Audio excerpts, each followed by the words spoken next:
call to order the Planning Commission meeting for October 18th at 6 p.m. Welcome everybody online, and here we will start with the Pledge of Allegiance.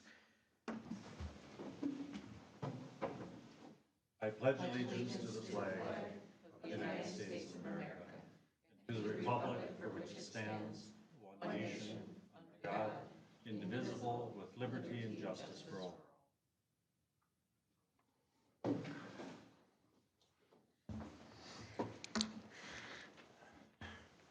Item number 3 is the approval of the meeting agenda. This is Barb, so moved. Robin, second. Okay, I'll call for the vote. Aye. Aye, Robin, aye. And Lynn, aye. Item number 4 is the approval of the October 4th, 2023 Planning Commission meeting minutes. This is Barb, so moved.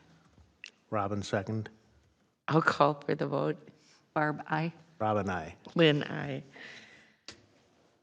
Item 5, approval of October 4th, 2023 public hearing minutes for the Kozhokar preliminary final plat and PUD CUP. I'll call for the motion. Motion to approve. Second, the motion. Call for the vote. Barb, aye. Robin, aye. Lynn, aye. Next is our public hearing. Eleanor, would you read us the public hearing notice, please? Of course, Madam Chair. Notice is hereby given that a public hearing will be held by the City of Columbus Planning Commission on October 18th, 2023 at 6 p.m. or as soon thereafter as parties may be heard. The hearing will be conducted in person and by interactive technology at the Columbus City Hall located at 16319 Kettle River Boulevard, Minnesota, to consider a city code amendment to Chapter 7A, zoning regulations related to home occupations and residential zone businesses. A full copy of the proposed ordinance is available for review during regular business hours in the city administrator's office at the address listed above or viewed on the city website. Members of the public interested in attending in person, monitoring the meetings, or wanting more information should contact the city offices at 651-464-3120 or visit the city website at columbusmn.us. The hearing shall continue until all evidence and testimony has been received. Thank you, Eleanor. So we will now open the public hearing for Ordinance 23-09, amending Chapter 7A, zoning regulations related to home occupations and residential zone businesses. Is there anybody in the audience that would like to have a word about the public hearing? Madam Chair, I think if we have the staff report first, Oh, okay. and then provide an opportunity for public response to that, Okay. run through what our revised ordinance is, and then be able to answer any questions that people may have. So in your agenda packet, you have a revised memorandum that addresses the what we really covered at our last meeting, our joint Planning Commission and City Council meeting regarding residential zone businesses and home occupations. We also are going to just walk through the sort of resolution and the conversation that we had at that last meeting and what the proposed changes are for the ordinance itself. And we have a PowerPoint that Elizabeth will pull up post haste. But I'll start just by sort of setting the stage and providing a summary of how we got here. So approximately 24 months ago, the city undertook a moratorium on the development, on the further approval of interim use permits for residential zone businesses within the rural.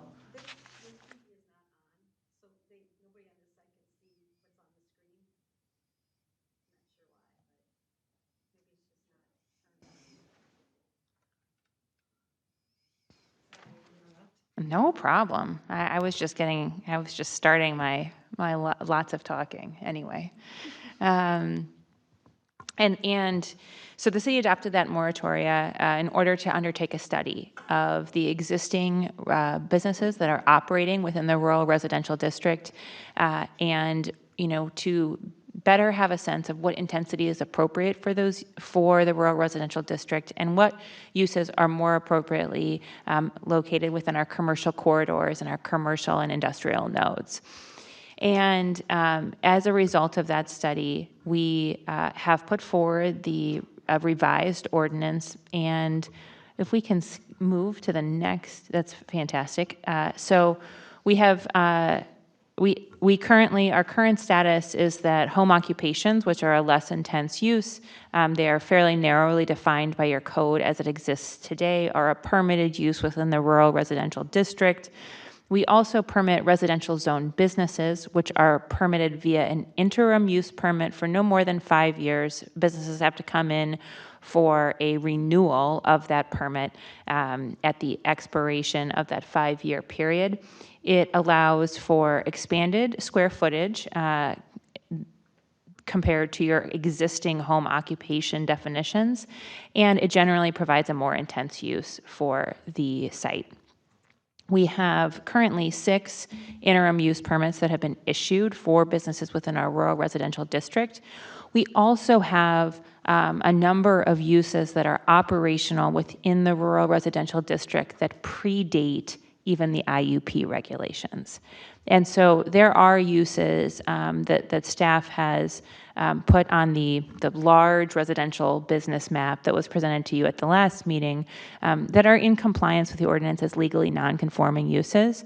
Expansion of those businesses that existed prior to the adoption of your current zoning ordinance requiring an IUP, so long as another exemption like agricultural use, or the revised home occupation definition, or daycare use, all of which are permitted uses within your rural residential district. Those uses are existing, not legally non-conforming uses, and you do have a provision in Section 7A of your code to expand those uses via CUP. But that's how those that are pre-existing to your existing ordinance are addressed. So there are 2 phases to the ordinance revisions that we're proposing to you tonight. The first phase is refining your home occupation definition.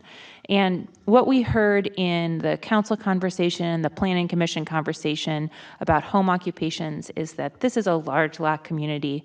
There are properties should be used in a flexible way, in ways that are still consistent with the residential use of the property. And so these are the goals that we highlighted in refining our home occupation definition, ensuring that existing uses are consistent with residential use and are otherwise appropriate for the rural residential district, preserve property owner rights to put their homes to reasonable use standards that are based on the size of the property. So the larger the property, the more flexibility applies under the revised ordinance. And the last goal, limiting exterior storage for commercial purposes. So keeping that within an existing building or behind screening. Phase 2 of our proposal is to sunset those more intense uses. So we've created more flexibility on the home occupation side as a permitted use, and we're restricting the use of these more intense IUP uses for those businesses that do not already have legal nonconforming use protection. And the goal of this, of course, is pushing those more intense businesses into our commercial corridors, which are continuing to develop, which are having more opportunities for those commercial uses, and transitioning our existing IUP holders to those commercial nodes. So the proposed revisions to your home occupation section are defined within your packet. There is a redlined version of your code for your review, but this really summarizes what is proposed today, which is permission for full or part-time commercial business use with a use of an accessory structure up to 50% of an accessory structure. It's currently much more restrictive. It is to be used for a family business, so only those people who are residing on the property, and we have a definition of family within our code that is quite restrictive, so it's not an employee type situation permitted within our home occupation definition. No exterior storage limited parking beyond our traditional driveway parking, residential parking. 2 additional parking stalls can be built to accommodate a home occupation. Limited hours of operation that vary based upon weekday versus weekend standards. So you can think 7 to 9 on weekdays, 9 to 9 on weekends. And no additions that are not usual and customary to a residential property. And we talked a little bit about what those might look like in the case out of Pennsylvania with the vehicle superlift. That is not what is permitted by this home occupation standard. So the types of businesses that are permitted. So one thing that I think is important to sort of note for the record is that this home occupation standard is not intended to capture remote workers. Remote workers, someone who's working remotely on behalf of Medtronic, let's say, is not a home occupation for the purpose of our ordinance. That's simply utilizing your home as you utilize your home. But small companies who are registered to the property and working out of the property and work being completed potentially off-site as well, like property managers, or we have the Starlight Ice Dance Club, which I regaled you with at our last meeting. Those are perfect examples of home occupations that are a permitted use underneath your new ordinance. Family businesses, an auto mechanic operating with a garage or in another accessory building, that would be permitted as a home occupation. An Etsy shop, minor retail, we talked about fishing lures as one of the examples of a really successful local business that's operating out of their home. That would be a permitted home occupation with no additional permit required. Professionals, lawyers, therapists, folks property managers, all would be permitted occupations, and they could meet with clients at their home if their home is set up to do that. Single operator, hair, massage, nail provider, subject to licensing requirements by the state. Counseling services, studio lessons. Of course, we're not having the entire dance team at the house, but individual lessons for ballet dancers or things of those nature, absolutely permitted as a home occupation. And then but remote workers, agricultural uses, permitted and conditional uses already defined by your RR district are just not contemplated within our new definition of home occupation. So one of the questions that we received about, okay, we're now having a permitted use. We don't have a conditional use permit or an IUP. How are we going to address compliance? And the example that we talked about at our last meeting was the young woman pictured here who started a sweatshirt company, and it went viral, and now she had shipments coming in and out of the house all the time. So growth of a business is a fantastic thing, but we have a really policy-driven code enforcement process that allows, so if the use gets too intense, if it's no longer a home occupation, we are proposing removing the flexibility provided by the IUP. So because we don't have that stage up, what we're suggesting is our compliance process is the path forward. And you have the authority underneath your code enforcement compliance policy to enter into a compliance agreement with a property owner to say, okay, your business took off. That's fantastic. And we want to make sure that you can be successful in the future. We understand you started out of your home, but we need to transition it out of our residential district. And so you have between 9 months, a year, what's appropriate based upon that knowledge of the specific facts and circumstances in each case to be able to enter into an agreement like that to say, okay, it'll take you about 9 months to find a warehouse space, to transition your business, to do those things. That's appropriate, and sign off on that. And so that's our path to compliance if we do have significant expansion of existing home occupations. So, in our part of this process was really completing that full city research of what businesses are existing operations within our rural residential district. And staff did that deep dive into the Secretary of State's office data and their existing CUP, IUP data to determine those businesses that are operational. And what we discussed at our last meeting was that in terms of IUPs, which is how your code currently restricts these residential zone businesses with more intense uses is that there are 6 that are currently active within the city now. And the direction that we received at our last meeting was to really negotiate a path forward for each one of those uses. And one of the things that we are seeking your direction and your input on tonight is what that path looks like. So we presented at our last meeting an opportunity to continue the IUP until the property is sold, transferred, or otherwise conveyed, subject to the existing restrictions around expansion. So that the use would continue for those 6 property owners until the time that they sold their home or leased their home. It could not be transferred. It's not a non-conforming legal use that would be transferred to another property owner. So that would be one option, and that was the initial option that was proposed by staff. The secondary option would be allowed to continue the use pursuant again to those existing conditions, but for a date certain. And so that could be 5 years from the date of adoption. That could be a 10-year period. And so we're seeking your guidance on that tonight and what the recommendation of the Planning Commission would be with regards to those particular agreements. And so that is the staff summary of our proposed ordinance. We certainly are here to take questions from the Planning Commission and answer any concerns that you may have. This is Barb. I have a question regarding the 50% of the accessory structure. Mm-hmm. But in the general zoning, less than an acre is 1,800 square feet. With 1 to 5 acres is 2,700 plus 600 beyond the 5 acres. And of course, then when you have the bigger lots, I mean, they can go all the way up to 3,400. So there's nothing in here to explain what the 50% of what is. Can they just have one accessory building? And how large, what is the maximum? So the maximum would be 50% of what's permitted within the existing district. So if we think about, and the reason we came to that policy recommendation is because there's, I think, 2 points to it.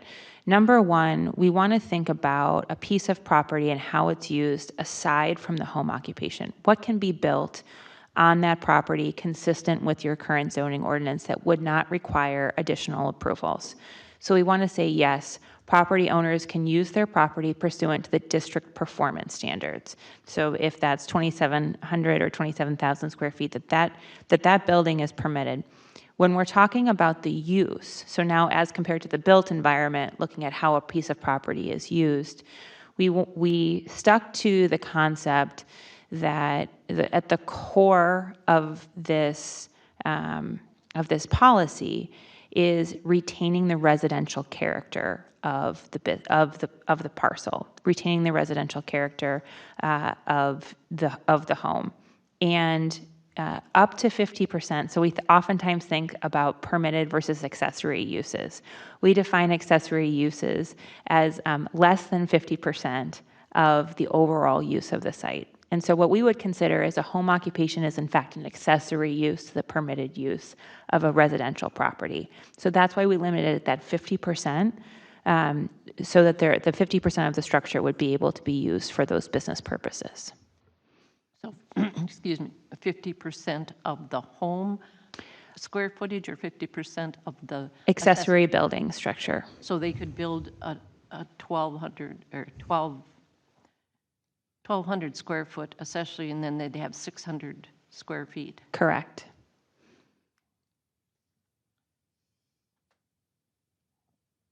This is Robin. Would this drive people to build bigger accessory buildings just to get more space? It certainly might, Well, so long as it's compliant with the district standard, right?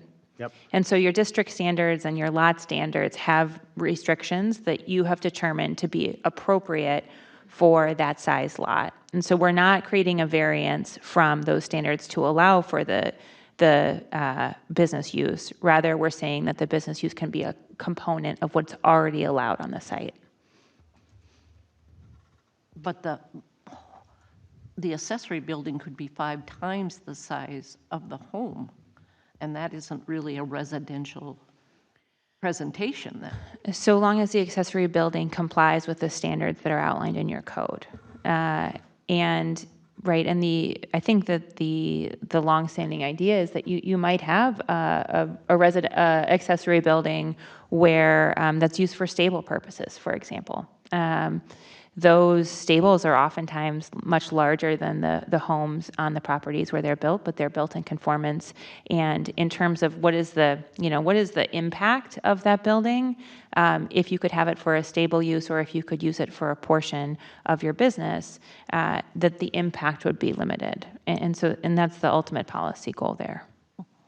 I'll turn it over to Elizabeth. Chairperson and members of the Planning Commission, I would say the average size of a pole building is 1,200 square feet in Columbus. We don't really see less than that unless it's a garage. And for the larger lots, they don't tend to build a bigger building because a bigger building leads to, you need an architect and you need all sorts of other things, and plans and such. So what they end up doing is building another 1,200 square foot building.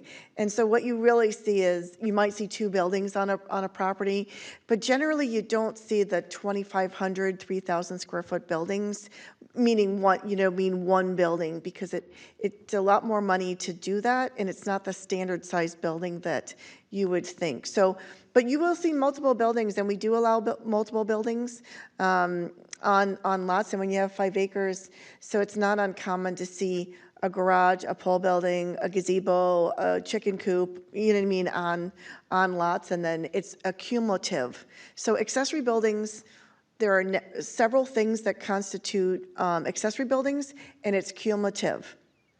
So is in square footage. Okay.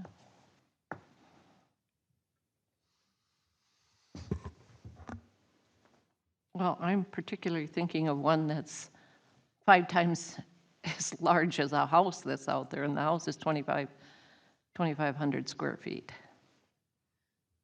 So It depends on the acres. If you've got 10 plus acres, you have a lot of latitude with accessory building, and the way the formula works, it's a sliding scale. The more acreage you have, the more square footage you're allowed, and that was how it was first set up.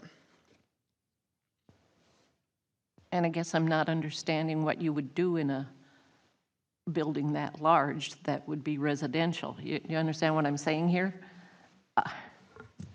From What are you storing in there? Yep. From what I've heard, and this is only hearsay over the counter, but it appears everyone in Columbus has a boat, a fish house, snowmobiles, and they all want to put it And inside. hobbies, yes, A couple of cars, a couple of kids, grandparents, you name it, it goes in the accessory building. So they tend to build the bigger buildings because they say they have a lot of toys, and I have seen that where because they build 14-foot doors. So they try to get the RV in. And so I think people tend to try to get it indoors rather than storing it outside. And everyone who has built a building that comes in for a second building says, you know what, we just didn't build it big enough and it got filled up real quick. So I don't know. Okay, I guess that answers my question. Thank you. Okay. Anything else? Nothing else from staff. Okay. The buildings do fill up fast when you have them, because you end up with more stuff to put in there. Is there anybody in the audience or online that has any questions that would like to come up? Okay, then we'll close the public hearing and have the discussion amongst ourselves. I would, when you talk about the path of the existing IUPs, I would go for we can renew the ones that are out there for 5 years, because that's basically what we have been doing. But in that, at the end of the 5 years, they either have to fit into home occupation or commercial, and let them know that, and they didn't raise there. So that would be my preference, is you're getting your IUP renewed. Just know that in 5 years, it will not be renewed, and you would have to either fit into home occupation or commercial. I don't know what anybody else thinks. Well, would we then, at that point, at the end of that 5 years, would we then start the process of them, which could take No, they how know they long? have 5 years. Okay, so at So 5 they should years, they're be- expected to have a plan Right. for moving or reducing the size of their business. Right, and this, we're only talking the 6 IUPs that are out there right now. Okay, And they know where their business is at, and they know where their business is going. And so it either fits here or here. And if it fits here, then you know you have to go find some commercial property. This is Barb, and so in other words, as the problem with that view is we don't know where these 6 IUPs are in their process. If they got 1 year left or 5 years. Yeah, so what we would do is, we would, I think this is an item for discussion, but we certainly could extend out everyone for an additional 5 years from the date. I think that we have, Moratorium, and then we extended 18, you know what I mean? And everyone was granted 18 months grace because we didn't know. right. But, yeah, I'd have to look them all up. I don't know. But I mean, I think that there's a process in which we could extend it out 5 years to the longest date of so that everyone is treated equally, and that they all receive the most amount of flexibility for a 5-year period. So let's say that someone's IUP expired, 5-year IUP expired on November 17th. And one of our existing IUP holders came in before the moratorium and renewed for 5 years and would have their IUP expire in 5 years, or in 2 years from November 17th. We could reasonably extend their IUP out an additional 5 years and extend everyone's out to the furthest date of the IUP holder that would be most harmed by a 5-year period. Does that make sense? Yeah. So that could ultimately result in a 7-year period of extension, so a 7-year transition period, but we would look at those individually and create the greatest. I think the recommendation from staff would be to create the most amount of flexibility for those businesses who did comply with the ordinance when it was in place, and give them a date certain in which to comply with it, in recognition of that, of having an existing IUP. So if it expires in 2025, we would just let them know that we're extending that to 2030. Correct. Right. And would there be any provisions in the extended IUP to make them aware that this is an ongoing process and they shouldn't wait till the last year to try to? So their IUP would extinguish at the end of the 5-year period. So let's say it was a 2030 date. The code would be amended to reflect that date, and then a notice would be sent to existing IUP holders that this is the date certain that this flexibility will sunset, and then ultimately, if they did not come into compliance with the requirements of the code as it applies, and just as a sort of a point of order in terms of permitted uses versus conditional uses versus interim uses may be changed by ordinance. And so you can change the timelines underneath the authorizing statute under Minnesota law specifically related to IUPs. And IUPs are required to respond to code changes, whereas your CUPs become legally nonconforming uses. So because we're in the IUP space, we have the ability to sunset the use without, sort of risk of a takings or other claim on the part of property owners. But from a policy perspective, it makes sense to create the most amount of flexibility possible so that you can transition those uses to your commercial nodes. And ultimately, if at the end of that period, in that 2030 date, if an IUP holder was not in compliance, then it would be an enforcement issue that the city would pursue through its traditional enforcement process, because they would no longer have the right to use their property in that mechanism in that way within the district. Megan, can you clarify? So an interim use permit would be legal nonconforming, but we have several CUP holders. That is considered conforming, correct? They don't have a legal nonconforming status.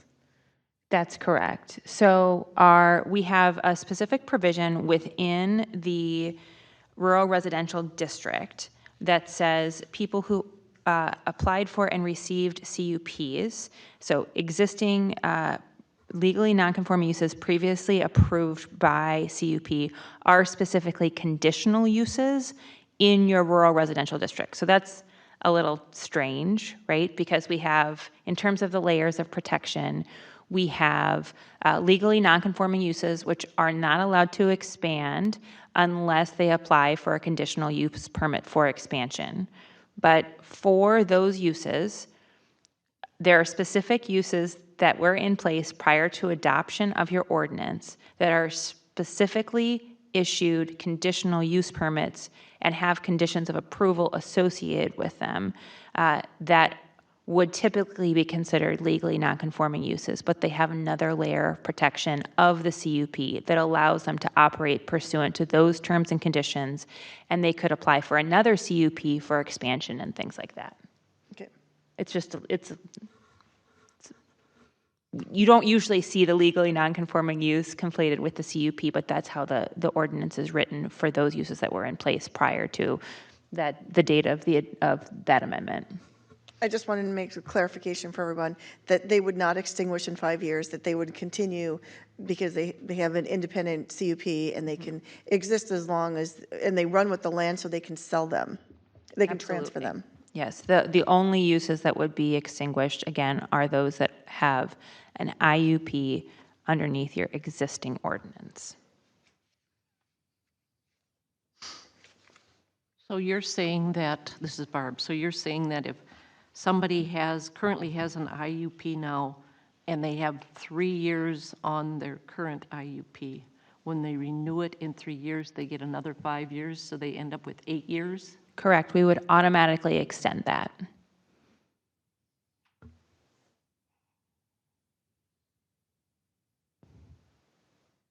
It seems It's like, the same as what I said in the beginning. When it comes up for renewal, we renew it once and then it's at the end of the time. So all what you're doing is giving, if they expire in 2025, they're given till 2030. and we have a total of 6? Correct. And the reason why we would be seeking this type of flexibility is that a number of these IUPs expired during your moratorium. Yeah. And so we were not able to, they had their materials ready for renewal. They wanted to be in compliance with the code, but we were not able to accept those applications. And so because we now have an ordinance revision coming through, we want to be thoughtful of those particular business owners and ensure that they have the flexibility to continue their use for a known period of time. And that'll begin after this is approved? So That's it'll be correct. 5 years from December. Yes, so what we want to do is take a look at specifically the stop and start dates of those, and then we would have a date certain for that. Okay. And if that's the direction of the Planning Commission, that's exactly what we would bring back to the City Council for review and approval.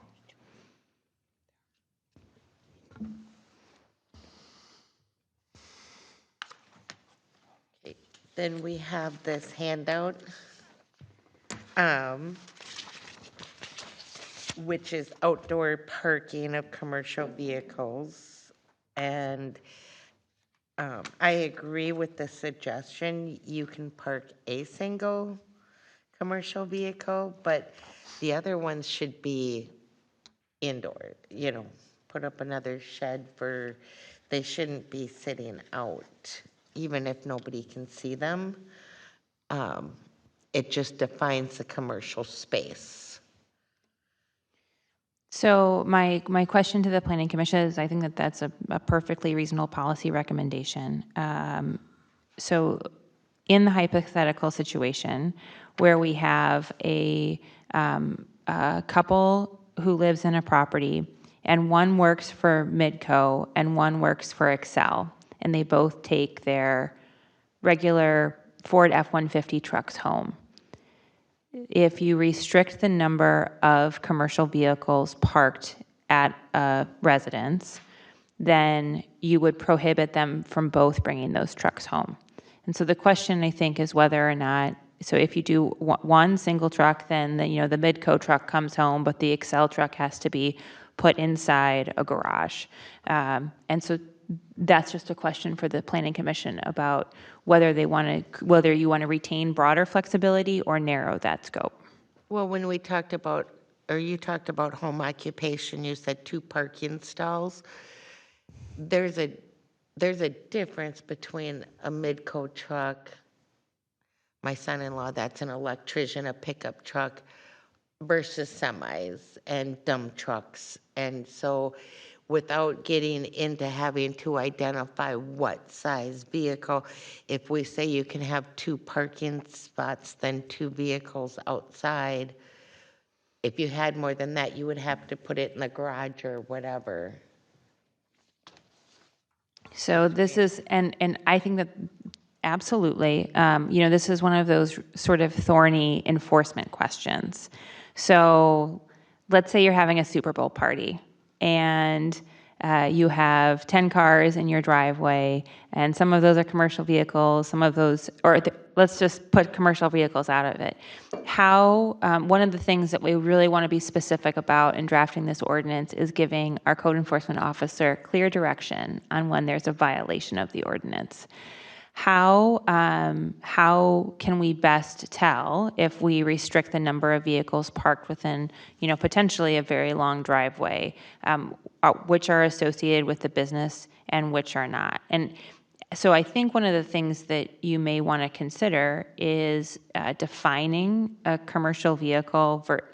We can talk about the definition of a commercial vehicle versus something more intense.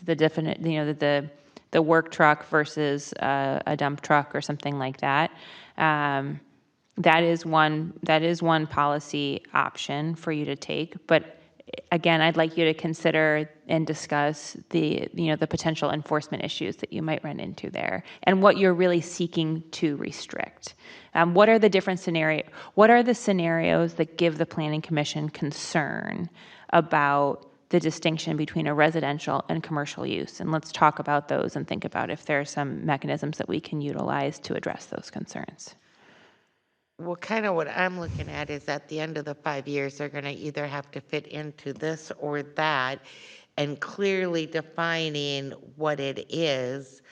And if you have 5 trucks and say 3 are semis and 2 are heavy-duty work trucks, if we're saying that a home occupation can have 2 parking spots for the business, what about the other 3? It would be more friendly if it was enclosed, and you can define better when the county assessor goes out to assess for taxes on the commercial space. What's being used for business and what isn't, instead of commingling like a checking account that's personal and business, and you're trying to figure out what's what. Let's be clear, cut, concise, and figure out how they're, if they're, if we say 5 vehicles, then they can only have 5 outside vehicles, but we did have a discussion about vehicles being stored inside. That's what I understood, is that on residential property, you can't have any storage of vehicles, and there are a lot of people that have contractor trailers and pickup trucks, and, they have more than one trailer because one of them's got their tools and the other's got materials, so how do we handle something like that? And then I also thought there was some requirement to have a paved area or a gravel area in the zoning. So the gravel question is an easy one that I can answer. The other one is more difficult. The additional parking would be would need to meet your parking lot standards, and so it would need to meet your gravel, your Class 5 standards for additional, what I would say, commercial parking spaces. And so when we're talking about commercial parking spaces, we're not talking about driveways, and we're not talking about garage aprons. We're talking about set aside stalls that serve, if you have a hair salon in your accessory building, that your patrons park at. And that's the parking lot concept. Now, when it comes to trailers, right? This is people move to Columbus. When I think about my retirement plans, I think about moving to Columbus and having all of my animals, and I would have all of the things. I would have all of the toys that Elizabeth described.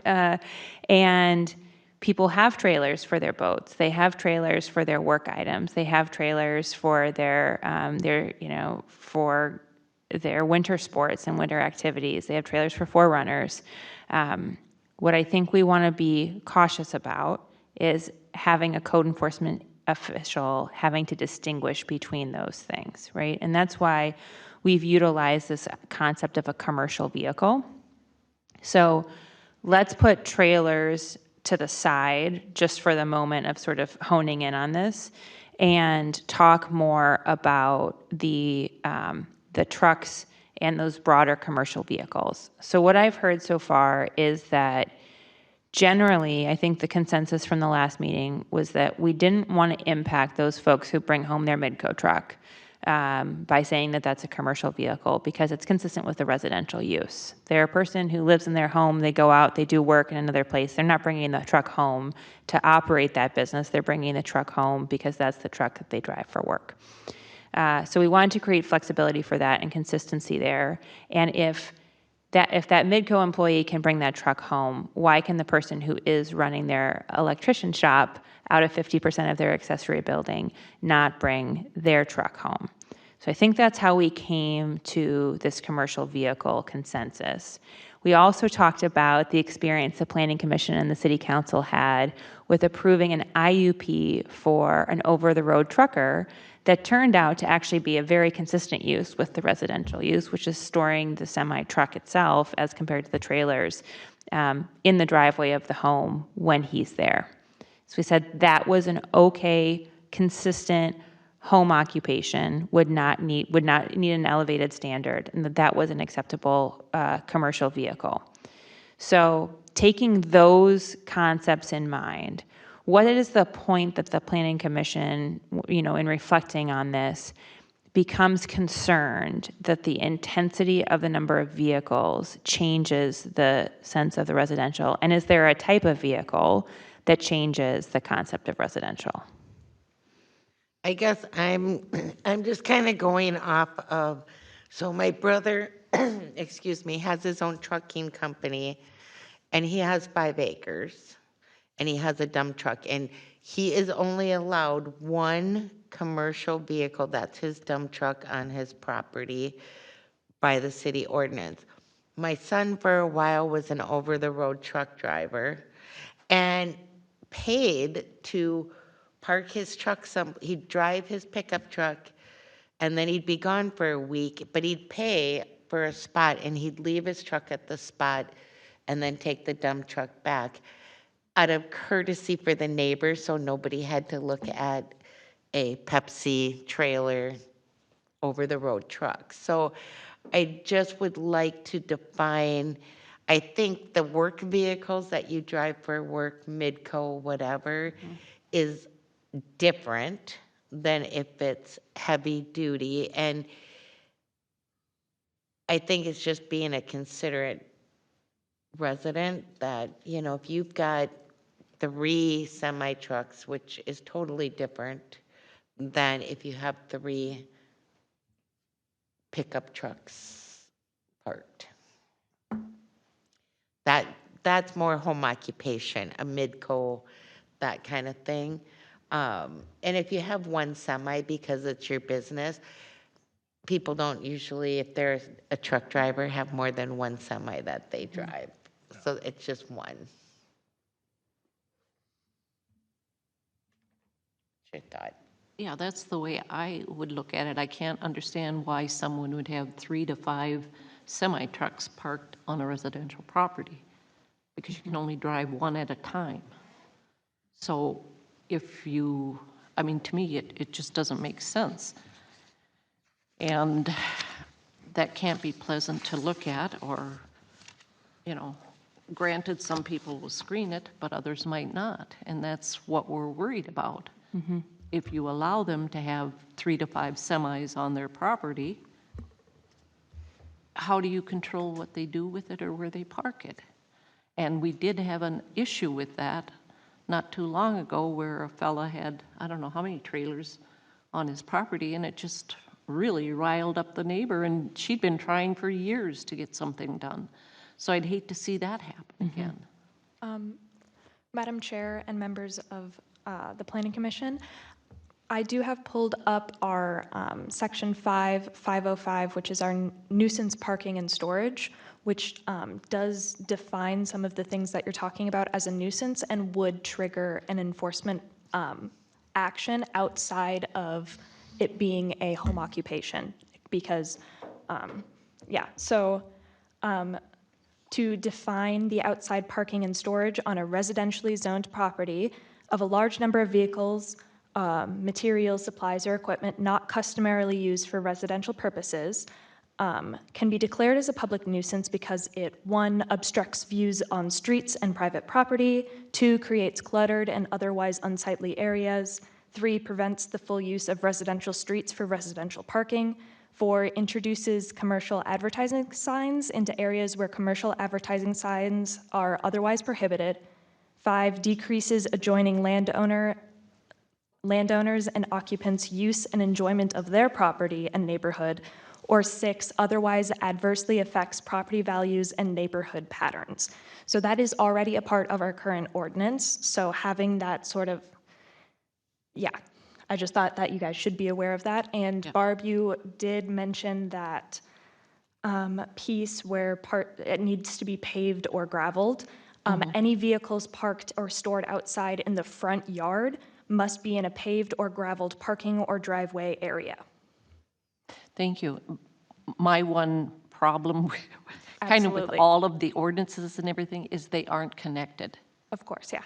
And I think in this case, somehow that should be introduced into the ordinances, because I have a hard time going, like, to find the general zoning on page 7A-88 for the different sizes of the accessory building. You know, if you're a member of the council or the planning commission, you have that book.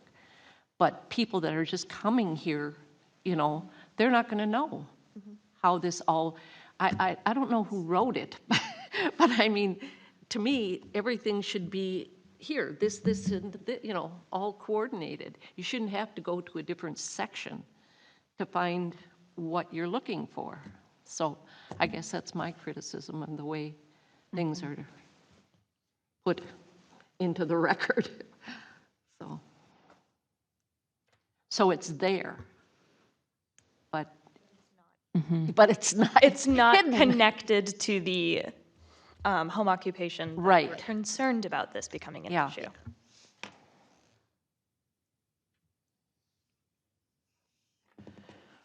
Any other information?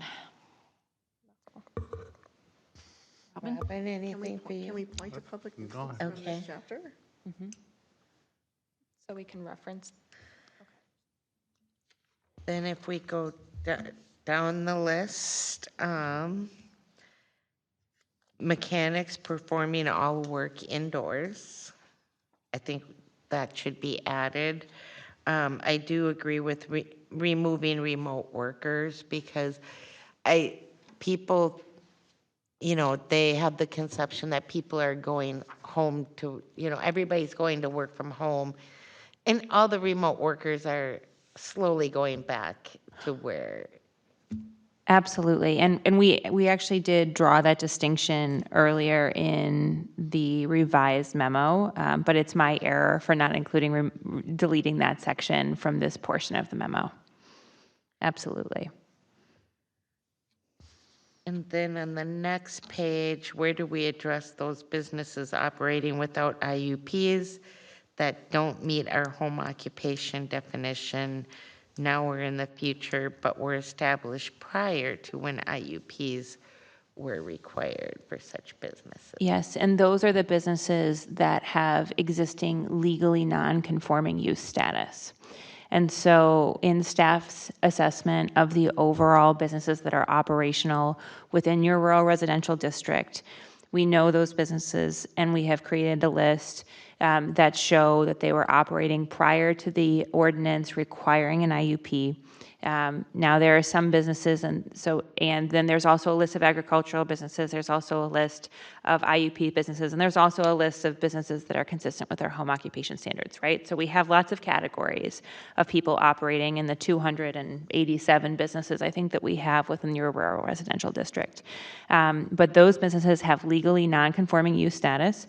They cannot be, and so a really good example, it's not within your rural residential district, but an example would be, an insurance office that's operating outside of a home, that has been operating outside of a home as a straight-up business, no residential component, since 1983. That would be a legally non-conforming use. It would be permitted to continue, it'd be permitted to be restored, repaired, but not expanded unless they apply for a CUP.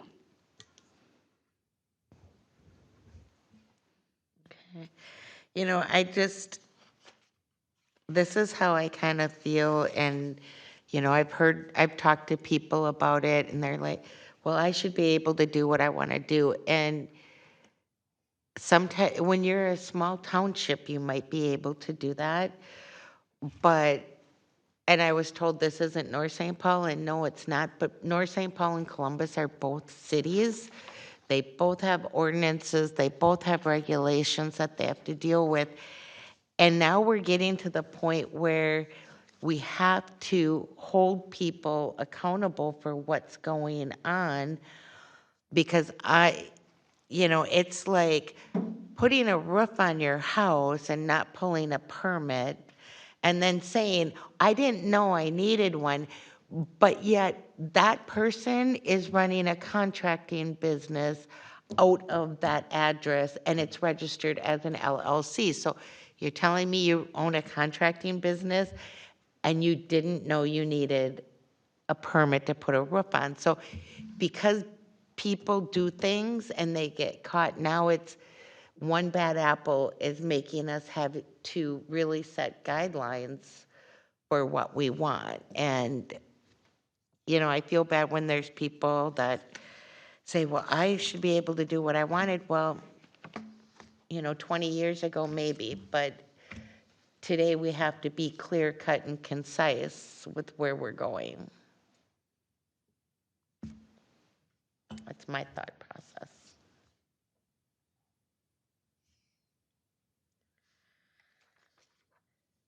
Anything else? Well, I think that was quite, quite a few questions already.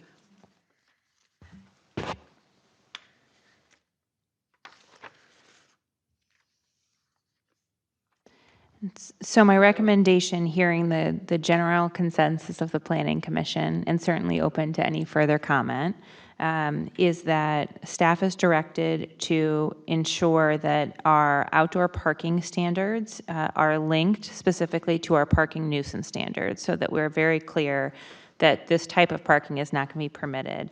And then that we are restricting commercial vehicles to occupants of the residence only. And that would address the multiple vehicles per resident issue, a single commercial vehicle per resident of the property. And that with those revisions, that the Planning Commission would be broadly in support of the revised ordinance, subject to the secondary amendment is the 5-year extension for existing IUPs. Are we in agreement on that? I would, yeah. Absolutely. Anything else? Okay. The recommendation. Pardon? Do you want to make a recommendation? It's up on the screen for you if you would like. Yeah, except I can't see it. Oh, Come on now, Last I'm page. old. Okay, here. Motion to approve the recommended adoption of the ordinance amending 7A of the city code related to home occupations, residential zone business, and recommended changes by the Planning Commission as attached to the staff report. Is there a second? I'll second that. Sorry, this is all so very new to me and I'll confusing. call for the vote. Barb, aye. Rob and I. Lynn, aye. very good, thank you. You're welcome. Now, where's my agenda? Now we'll go on to public open forum. Is there anybody that would like to say a few words? If not, we will move on to number 8, the Planning Commissioner's report. I have nothing. Pardon? Do you have anything? Do you have anything No, to I'm report? sorry, no, I do not. Now we'll go on to the city administrators and planning. I would just like to remind everyone that our Columbus event is tomorrow from 4 to 6 over at Running Aces, and it is in the hotel portion in the Queen and Jack room. So you go into the hotel, you make a left turn, and then there'll be a table, a greeting table to let you know what rooms we're in. And so if you have any questions, let me know. But we're all looking forward to our social event from 4 to 6. Perfect. Planning and zoning report. Nothing at this time, no. Okay. I will look for a motion to adjourn. This is Barb, motion to adjourn.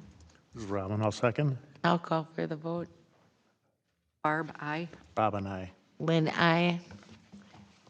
Meeting adjourned.